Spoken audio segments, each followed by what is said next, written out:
महाभारत में शकुनी को इतने पापों के बाद भी क्यों मिला था स्वर्ग?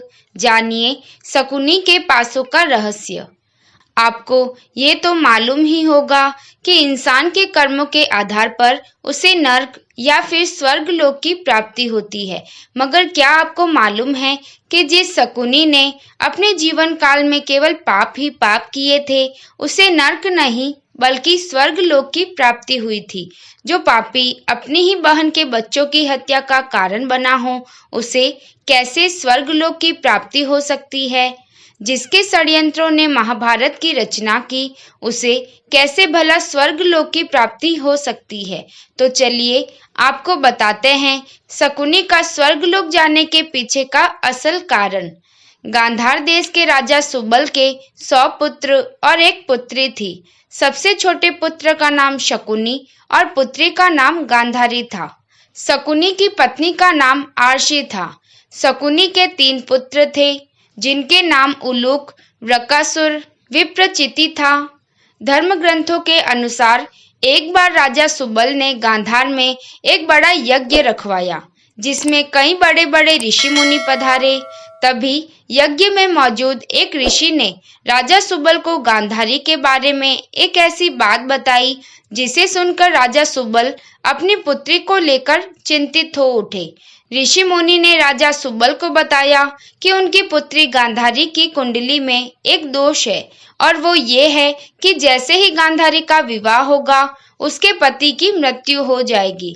अब इस बात से चिंतित राजा सुबल ने एक उपाय निकाला। राजा सुबल ने अपनी पुत्री गांधारी का विवाह एक बकरे से करा दिया और विवाह के पश्चात उस बकरे को मार दिया गया।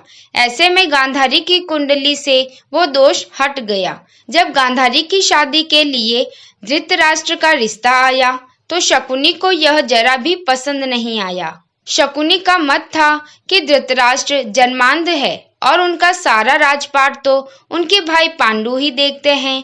शकुनी ने अपना मत दिया, पर होने को कौन टाल सकता है। गांधारी का विवाह धृतराष्ट्र से हुआ और वो हस्तिनापुर आ गई। मगर किस्मत का खेल, न जाने कहां से धृतराष्ट्र और पांडु को गांधारी की कुंडली और प्रथम विवाह का पता चल गया। धृतराष्ट्र ने शकुनी समेत गांधार के राज परिवार को बंदी बना लिया। दरअसल धृतराष्ट्र को ये ज्ञात हो चला था कि उसकी पत्नी गांधारी का उससे पहले भी एक बार विवाह हो चुका है। धृतराष्ट्र को इस विश्वासघात से इतना क्रोध आया कि उसने गांधारी के संपूर्ण राज परिवार को बंदी बना डाला और उन्हें एक दिन का खाना केवल एक मुट्ठी अनाज ही दिया जाता था, जो कि एक व्यक्ति के लिए भी पूरा न था। मगर उस एक मुट्ठी अनाज से किसी एक व्यक्ति की जान जरूर बच सकती थी। अब राजा सुबल ने ये तय किया कि जो एक दिन का अनाज आ रहा है, उसे किसी एक व्यक्ति को ही खाने को दिया जाएगा, ताकि उसके वंश से कोई एक तो जीवित बच सके। मगर वो इस अनाज को देने के लिए किसे चुने? इसके लिए राजा सुबल ने बंदीगृह में मौजूद उसके पूरे परिवार को एक कार्य सौंपा। राजा सुबल ने अपने परिवार को एक हड्डी दी और एक धागा दिया और एक एक करके सभी को बोला कि इस धागे को बिना छुए एक छोर से दूसरे छोर तक लेकर जाओ। इस कार्य में सभी विफल रहे, मगर शकुनी ने ये कर दिखाया। शकुनी मामा के पासे का रहस्य क्या था? शकुनी के पिता ने मरने से पहले उससे कहा कि मेरे मरने के बाद मेरी हड्डियों से पासा बनाना। ये पासे हमेशा तुम्हारी आज्ञा मानेंगे। तुमको जुए में कोई हरा नहीं सकेगा। शकुनी ने अपनी आंखों के सामने अपने भाइयों और पिता को मरते देखा था। शकुनी के मन में धृतराष्ट्र के प्रति गहरी बदले की भावना थी। बोलने और व्यवहार में चतुर शकुनी अपनी चालाकी से बाद में जेल से छूट गया। मरने से पहले राजा सुबल ने धृतराष्ट्र के सामने अपनी आखिरी इच्छा रखते हुए बेटे शकुनी को रिहा करने का निवेदन किया।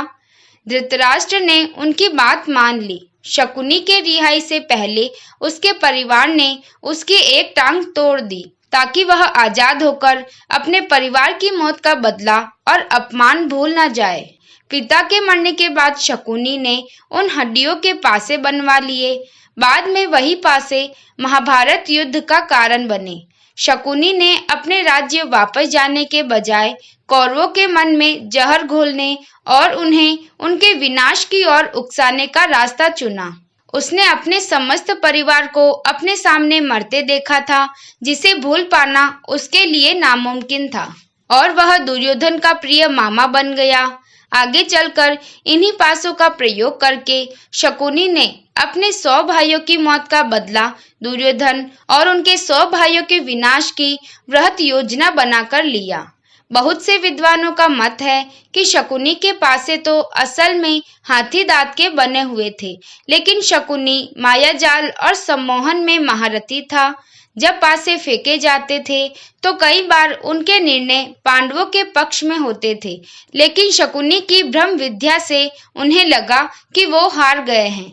शकुनी मामा का वध कैसे हुआ? महाभारत का युद्ध 18 दिनों तक चला था।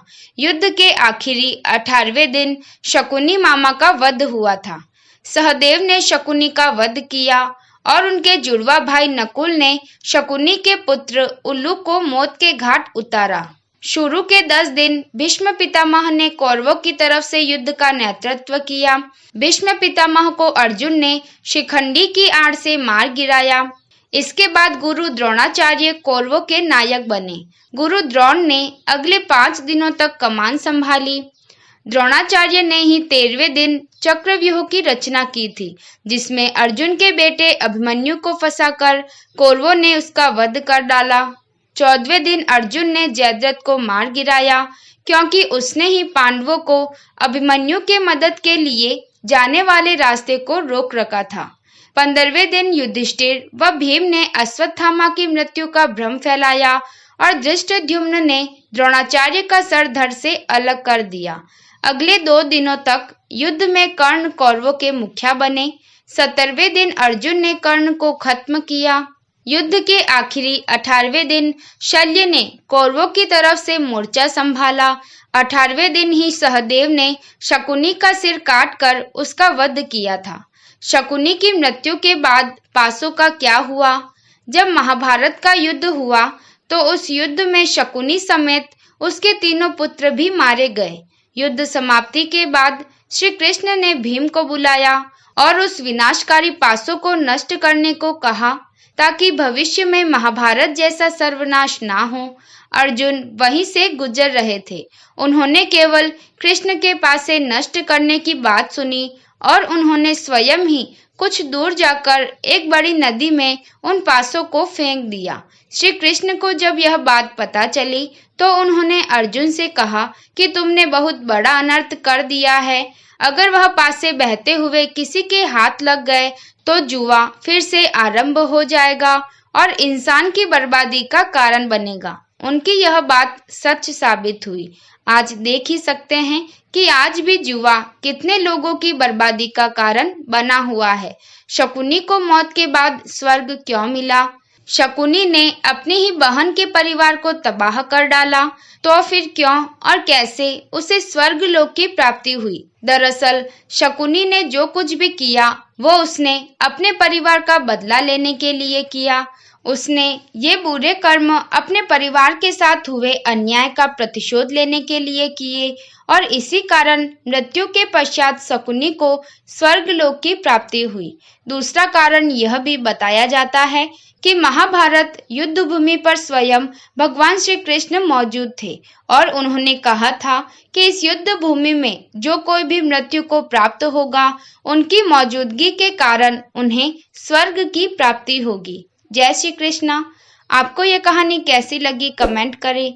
वीडियो पसंद आया हो तो लाइक करें और इस चैनल को सब्सक्राइब करें। धन्यवाद।